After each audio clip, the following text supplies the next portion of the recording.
The coffee in the break room was always burnt by 8 a.m. I knew that because I was usually the one who made it. Third floor, cubicle 7, financial analyst, that was me. Or at least that's who everyone at Caldwell Development Group thought I was. My name badge said Emma Reeves. My actual last name is Caldwell.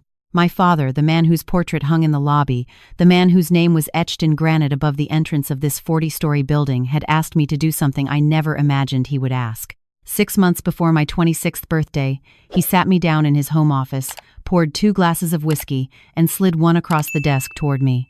"I need you to earn it," he said. Not as my daughter. As an employee. He wasn't being cruel. I understood that, even then.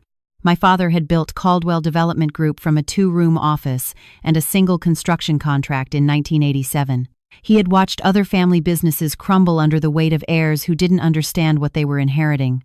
He didn't want that for his company. He didn't want that for me, so we made a deal. I would spend 1 year working at the company under a different last name, in a role that had nothing to do with executive decisions, learning the bones of the place from the inside. At the end of the year, he would announce me as his successor at the annual shareholders' dinner. I agreed because I respected him, and because somewhere underneath my pride, I knew he was right. What neither of us anticipated was Derek. I'd been at the company 4 months when my friend Rachel first mentioned something was off. Rachel sat 2 cubicles down from me. She was 28, sharp, and had a laugh that made the whole floor feel lighter. She'd been with the company 3 years and knew every process, every shortcut, every personality on our floor better than the managers did. We'd become close the way you do when you spend 8 hours a day within 20 feet of someone slowly, then all at once.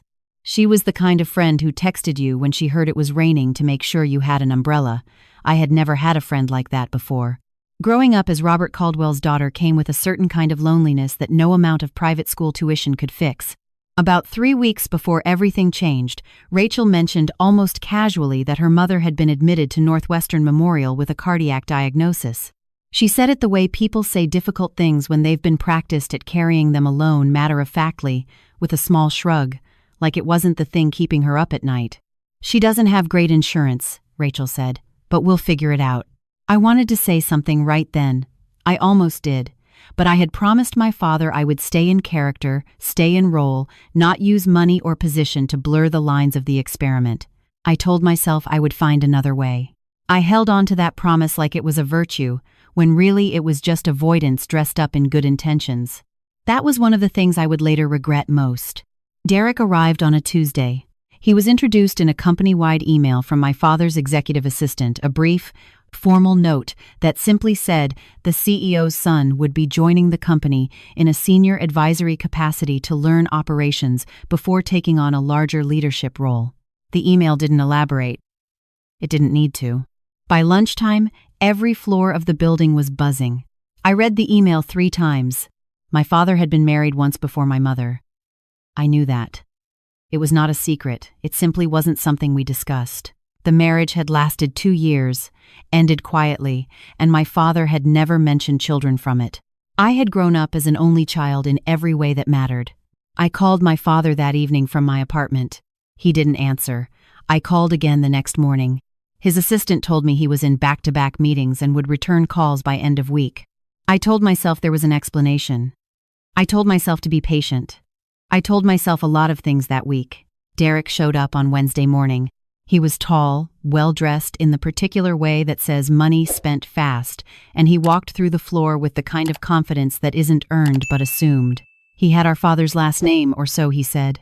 His badge read Derek Caldwell, Senior Advisor, and the way he carried it, you'd have thought it said something closer to king. He stopped in the middle of the open floor, looked around like he was appraising real estate, and said to no one in particular, "Interesting layout. We'll probably want to reconfigure this." Nobody said anything. A few people exchanged looks. Rachel caught my eye across the cubicles and raised one eyebrow, exactly 1 millimeter. Within 48 hours, the changes started. The first thing Derek did was call a department-wide meeting and announce a new performance review system, effective immediately. Under his system, every analyst on our floor would be evaluated weekly against a productivity index he had apparently designed himself. Anyone who fell below the benchmark 3 weeks in a row would face a formal disciplinary review, which, and he said this with a smile that didn't reach his eyes, could include reassignment or separation from the company. He said all of this standing at the front of the conference room in a suit that cost more than most people's monthly rent, holding a printed slide deck that hadn't gone through any of the usual approval channels. I sat in the back row and watched my coworkers absorb it. Some looked nervous. Some looked confused. Rachel was writing something in her notepad. Later I would see what she'd written. "This isn't legal. Check with HR." The second thing Derek did was claim the corner office on the executive floor, an office that had, until that week, been reserved for my father's visits to the operational floors when he wanted to observe without the formality of the main executive suite. Nobody stopped him. Derek moved in a desk, a standing lamp, and a photograph of himself shaking hands with someone I didn't recognize, and he propped the office door open so that everyone who walked past could see him sitting there, taking calls. The third thing he did, and this was the one that made something cold settle in my chest, was begin building a list. I didn't know about the list right away. I heard about it first from Marcus, a project coordinator who worked down the hall. He pulled me aside near the elevator one morning and told me that Derek had been asking managers about underperformers who had complained about policy changes, who had been with the company long enough to have influence over others, who might push back. Marcus had been asked to name names. He hadn't. But someone had. Rachel's name was on the list, so was mine. I finally reached my father on a Thursday evening, 10 days after Derek had arrived. "Dad," I said, "who is this person?" There was a pause on the line, not the pause of someone gathering thoughts, but the pause of someone who already has the thoughts and is choosing which ones to share. "His mother contacted me 6 months ago," my father said. "She provided documentation, a birth certificate. I had it independently verified." "Dad, the verification came back inconclusive," he said. "I know how that sounds. I'm still investigating. In the meantime, I authorized a trial advisory position, a limited role. He's restructuring the entire analyst floor. He's threatening people's jobs." Another pause. "I'll look into it. He's doing it in your name, Emma." His voice was quiet. "I need you to be patient with me. There are legal implications here. If he is who he says he is, and if he isn't," my father didn't answer that. We said goodnight, and I sat on my kitchen floor for a long time, thinking about what it meant to be someone's daughter and still feel completely alone. The following Monday, Derek fired someone. Not through HR, not through any formal process. He walked into the cubicle of a senior analyst named Paul, a man who had been with the company for 11 years and knew the financial modeling systems better than anyone on the floor, and told him his position had been eliminated. Paul was to collect his belongings and surrender his badge by noon. Paul stood up, very slowly, and said, "I'd like that in writing from HR." Derek smiled. "Check your email." The email had been sent from Derek's account, not from HR, not from my father's office. It cited a restructuring policy that didn't exist in any company documentation any of us could find. Paul called HR. HR said they had received a directive from senior leadership and were processing the termination. They were confused. They kept saying directive from senior leadership like they were reading from a script someone had handed them 20 minutes earlier. Paul cleaned out his desk. He was quiet about it. He shook hands with people as he walked out. The elevator doors closed and the whole floor was silent for about 10 seconds, and then everyone turned back to their screens and pretended to work. I went to the bathroom, ran cold water over my wrists, looked at myself in the mirror, and made a decision. I had resources my father didn't know I'd accumulated. Not from him, from my own work. Investments I'd made carefully over 3 years with the salary from the consulting job I'd held before this arrangement. I also had a name that opened doors, even when I wasn't using it. I started with Rachel. That evening, I called the billing department at Northwestern Memorial and paid her mother's outstanding balance. I did it anonymously. I didn't tell Rachel. I didn't want her to feel the shift in the dynamic of our friendship, that weight that comes when someone does something large for you and you don't know how to carry it evenly. I just paid it and left a note on the account that said future balances should be directed to the same payment source. Then I called my father's personal attorney, not my father, his attorney, a woman named Carol who had handled family matters for 20 years and who knew exactly who I was and what I was capable of when I needed to be. I said, "I need everything you can find on Derek Caldwell, legal name, documented parentage, any prior legal matters, financial history. I need it fast and I need it accurate." Carol said, "How fast?" I said, "Faster than that." What Carol found took 4 days, and it unraveled everything. Derek's legal name was Derek Morrow. His mother, a woman named Sandra Morrow, had indeed had a brief relationship with my father in the late 1980s, before his first marriage, before everything. But the timeline didn't work. The birth certificate Sandra had provided placed Derek's birth 14 months after any documented contact between her and my father had ended. The document itself had been issued in a county that had a known problem with fraudulent vital records during a specific 3-year window. The independent verification my father had commissioned had flagged the certificate as potentially irregular but not definitively fraudulent, because the verification firm my father's assistant had hired was, as it turned out, connected to Sandra Morrow's current boyfriend, a man who had 2 prior fraud convictions in 2 different states. Derek Morrow had no biological connection to my father. He had constructed an identity, a story, a document trail, and he had walked it through the front door of Caldwell Development Group and used it to accumulate access, influence, and leverage over 37 employees in less than 3 weeks. I printed Carol's findings. All 42 pages. I put them in a folder. I thought about what I wanted to do next. I had options. I could give the folder to my father and let him handle it. That was the clean option, the daughter option, the option that kept me in role. But Paul had lost 11 years of his career to this man. Rachel had her name on a list.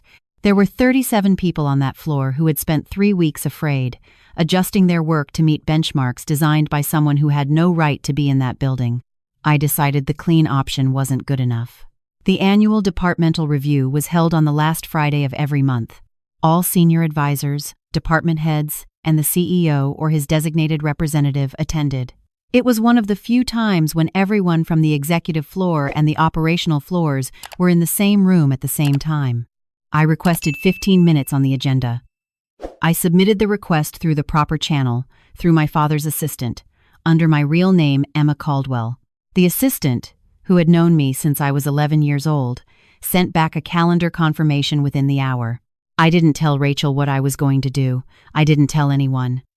I woke up that Friday morning, put on the kind of clothes I hadn't worn in 4 months, and drove to the building.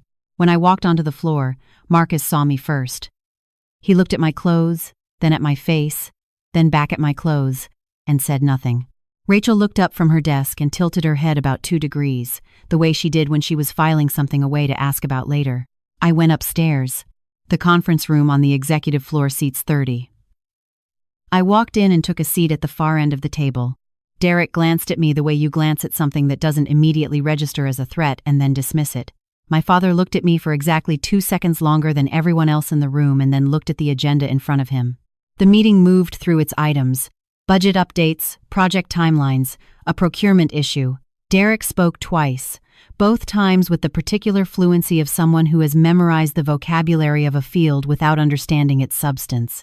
He used words like synergy and optimization and realignment of human capital, and the people around him nodded because he said it all with such confidence. Then it was my 15 minutes. I stood up. I set the folder on the table. I slid a copy Carol had prepared 12 to each person in the room. "My name is Emma Caldwell," I said. "Robert Caldwell is my father. I've been working on the 3rd floor for the past 4 months as part of an arrangement my father and I made privately, which I'm happy to explain in detail afterward. What I want to address right now is the documentation in front of you." The room was very quiet. I walked through it. Not all 42 pages I summarized. I explained the birth certificate discrepancy. I named the verification firm and its connection to Sandra Morrow's associate. I cited the 2 fraud convictions on public record. I explained the timeline of my father's relationship with Sandra Morrow and why the dates made biological parentage impossible. I did not raise my voice once. When I finished, I looked at Derek. He had gone very still. The confidence that had filled every room he'd walked into for 3 weeks had simply evacuated, the way water drops out of a glass when you tip it. "You fired a man named Paul," I said to him directly. "He had 11 years with this company. You did it without authorization, and you used my father's name to make it happen. I want him reinstated with full back pay and a written apology from this company before the end of the business day." Derek opened his mouth, closed it. My father and I will remember this for the rest of my life. Looked at Derek for a long moment, then looked at me, then said, very quietly, to the room, "Give us 30 minutes. 30 minutes became 2 hours. Carol came in with additional documentation. The company's legal counsel came in. At some point, Derek stopped talking and started listening to his own phone, presumably to someone advising him. By the time it was over, he signed a statement acknowledging the fraudulent documentation and agreed to a civil settlement that would be handled outside of criminal court in exchange for his immediate departure and a gag arrangement. He was walked out of the building by 2 members of the facilities team, which felt appropriate. Paul was called and offered reinstatement before 5 o'clock. He accepted. I found Rachel in the break room afterward. She was making coffee, fresh coffee, not the burnt remnants from the morning pot, and she looked at me the way you look at someone when you've just learned that several things you thought were true are not. "Emma Reeves," she said. "Emma Caldwell," I said. She poured 2 cups and handed one to me without asking if I wanted it. That, I thought, was Rachel in a single gesture. We stood there for a moment. She said, "How long?" 4 months. "And your father, the CEO, he just let you sit in a cubicle." That was the deal. She was quiet for a second, processing it. Then she said, "Your last name was on the building." "I know. I showed you how to use the expense reporting software." "You also told me my lunch was sad and took me to that Thai place on Madison," I said, "which is one of the nicer things anyone has done for me in a while." She laughed at that. The real laugh, the one that filled the room. Then she looked at her coffee and her voice dropped a register. "My mom's bill," she said. "Someone paid it. Anonymously. The hospital called me Wednesday to tell me the balance was cleared and future charges would be covered." I looked at my coffee. "Emma, she needed help," I said. "You needed help and I had the ability to do something and I waited too long because I was trying to follow rules that were never meant to cost you anything. I'm sorry it wasn't sooner." Rachel set her coffee cup down. She looked at me for a long time. Then she said, "You could have told me who you were." "I know. I would have kept your secret." "I know that too," I said. "That's actually how I knew you were the kind of person I wanted to know outside of this building." She picked her cup back up. We drank our coffee. Neither of us said anything for a while, and it wasn't uncomfortable, which is one of the best possible things that can be true about a silence between 2 people. My father and I had dinner that night at the same restaurant where we'd had my 16th birthday, my college graduation dinner, and the night he told me my mother had been diagnosed with MS. It was the restaurant we went to when things were important. He looked tired. He looked, for the first time in my memory, like a man who understood that he had made a mistake and was sitting with it. "The verification firm," he said. "I should have caught that." "Yes," I said. "I should have been more reachable these past 2 weeks." "Yes," I said again. He turned his wine glass. "You handled it well." "I handled it the way you raised me too," I said, "carefully, with documentation, and through the proper channels." He smiled at that, a small, tired smile. "I suppose I did." We ordered, we ate. At some point he said, "The shareholders' dinner is in 8 weeks. I know. I'd still like to make the announcement." I thought about the past 4 months. The burnt coffee, the cubicle, the expense reports, the 3 weeks of watching Derek move through the company like a storm that nobody would name. I thought about Paul packing his desk quietly. I thought about Rachel's mother in a hospital room and Rachel writing, "This isn't legal" in her notepad with a steady hand when everyone around her was still trying to figure out what was happening. "I want Paul to be there," I said. "And I want Rachel promoted to senior analyst before the dinner. Not as a favor, she's qualified, she's been qualified. Her last review was exceptional, and she should have been promoted 6 months ago." My father nodded. "Done. And I want HR to formally review every change Derek made and reverse any that weren't authorized through proper channels, every single one." "Also done." "Then yes," I said. "Make the announcement." In the weeks that followed, things settled back into something that felt more honest than before. The floor returned to its rhythms. Paul came back, and there was a brief, genuine round of applause when he walked in on his first morning, which he bore with a kind of quiet dignity that made everyone feel good about the place they worked. Rachel's promotion was announced on a Wednesday, and she accepted it with the same matter-of-fact competence she brought to everything, though I noticed she was smiling for the rest of the afternoon in the distracted, inward way people smile when something they deserved has finally arrived. My father and I began having weekly dinners again. Not the formal, agenda-driven conversations of the experiment, but real dinners where we talked about the company and also about other things, my mother, his early years, the two-room office and the single contract and the 40-story building that grew from those two things, the way all large things grow from small ones, slowly, with patience, and with more fear along the way than anyone usually admits to. He told me, one evening, that the arrangement had gone differently than he'd planned. "I thought you'd spend a year learning operations," he said. "I didn't think you'd spend it dismantling a fraud." "To be fair," I said, "neither did I." "You did well," he said. "Better than I would have at your age." I thought about saying something modest. Instead I said, "I know." And he laughed, and it was the best thing I'd heard in months. The night before the shareholders' dinner, I couldn't sleep. I lay in my apartment and looked at the ceiling and thought about the version of this year I'd imagined, the quiet, educational year of learning the business, proving myself slowly, becoming ready. Instead, I had spent 4 months learning that the business I was inheriting was full of people worth protecting, that the paper walls of authority are only as strong as the honesty behind them, and that the most dangerous thing a person can carry into a room is a name they haven't earned. I thought about Derek walking out of the building with 2 members of the facilities team. I tried to feel something uncomplicated about it, satisfaction, maybe, or relief, but what I actually felt was something closer to sadness, not for him. For the version of this story where he was real, where my father had a son from a chapter of his life he'd never told me about, where the portrait in the lobby represented a legacy that belonged to more people than I'd known. But that wasn't the story. That was never the story. The story was a man who built something from nothing and wanted his daughter to understand it before she carried it. The story was a woman who ate sad lunches at her desk until a friend took her somewhere better and never asked for anything in return. The story was 37 people who came to work every day and did their jobs well and deserved a company that was honest with them. I got up, made coffee, sat at my kitchen table and watched the city do what cities do before dawn, light up room by room, window by window, a building full of people beginning their days. When the sun was up, I got dressed. I put on the right clothes for who I actually was. I drove to the building. I took the elevator to the executive floor.